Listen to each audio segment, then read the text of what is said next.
அஸ்ஸலாமு அலைக்கும் வரஹ்மத்துல்லாஹி வபரகாத்துஹு. அகீகா கொடுத்தல், தலைமுடியை மழித்தல், அழகிய பெயர் சூட்டுதல்.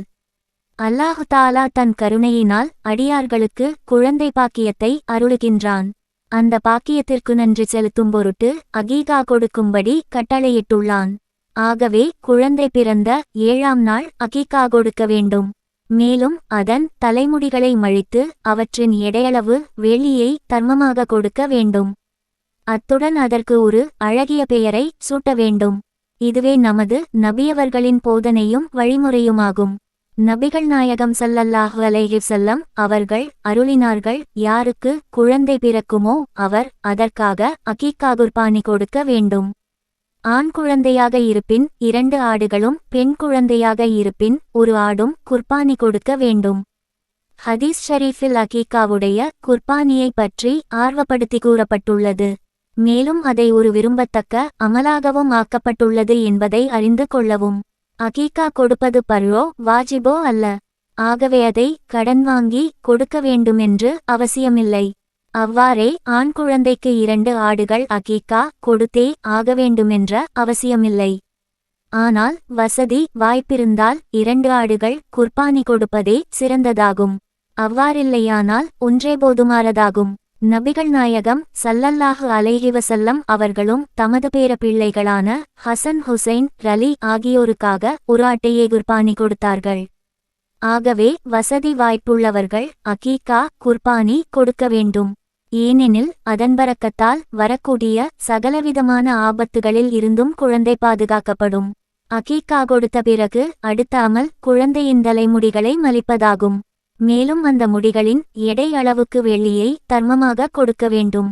ஹதீஸில் வந்துள்ளதாவது, நபிகள் நாயகம் ஸல்லல்லாஹு அலைஹி வஸல்லம் அவர்கள் ஹசன், ரலி அவர்களுக்காக 1 ஆட்டை அகீகா கொடுத்தார்கள்.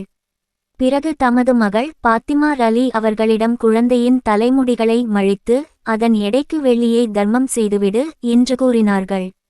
அவ்வாறே நாங்கள் அவற்றை நிறுத்தோம். அவை 1 திர்ஹம் அல்லது அதைவிட குறைவாக இருந்தன. ஹதீஸ் ஷரீஃபில் பிறந்த குழந்தைக்கு அகீகா கொடுக்க வேண்டும் என்றும் அதன் தலைமுடிகளை மலிக்க வேண்டுமென்றும் எங்கு கூறப்பட்டுள்ளதோ அங்கே 7ஆம் நாள் குழந்தைக்கு அழகிய பெயர் சூட்ட வேண்டுமெனவும் வலியுறுத்தி கூறப்பட்டுள்ளது. அது மட்டுமல்ல, அதை தந்தை தன் குழந்தைக்கு வழங்கும் மிகச்சிறந்த அன்பளிப்பு எனவும் கூறப்படுகிறது. நபிகள் நாயகம் ஸல்லல்லாஹு அலைஹி வஸல்லம் அவர்கள் அருளினார்கள், மனிதன் தன் குழந்தைக்கு வழங்கும் முதல் அன்பளிப்பே பெயர் சூட்டுவதாகும். ஆகவே நல்ல அழகிய பெயரை சூட்ட வேண்டும். ஆகவே நாம் நமது பிள்ளைகளுக்கு அழகிய பெயரை வைக்க வேண்டும். ஏனென்றால் மறுமை நாளில் அந்த பெயரை கொண்டும் அவன் தந்தையின் பெயரை கொண்டும் அவன் அழைக்கப்படுவான். ஹதீஸில் வந்துள்ளதாவது, கியாமத்து நாளில் நீங்கள் உங்களுடைய பெயரை கொண்டும் உங்கள் தந்தையின் பெயரை கொண்டும் அழைக்கப்படுவீர். அதாவது இன்னாருடைய மகன் இன்னார் என்று அழைக்கப்படுவீர்.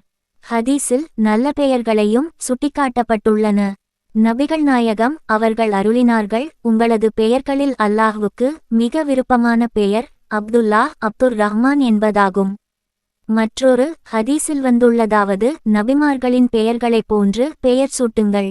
மேற்கு கூறப்பட்டுள்ள ஹதீஸ்களை முன்வைத்து ஆலிம் பெருமக்கள் எந்த பெயர்கள் எல்லாம் அல்லாஹ்வுடன் இணைக்கப்பட்டிருக்குமோ அவை விரும்பத்தக்கது ஆகும்.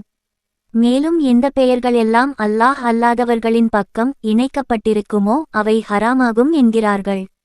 அல்லாஹு தஆலாவின் உள்ளமை பெயர் அப்துல்லாஹ் என்பதாகும்.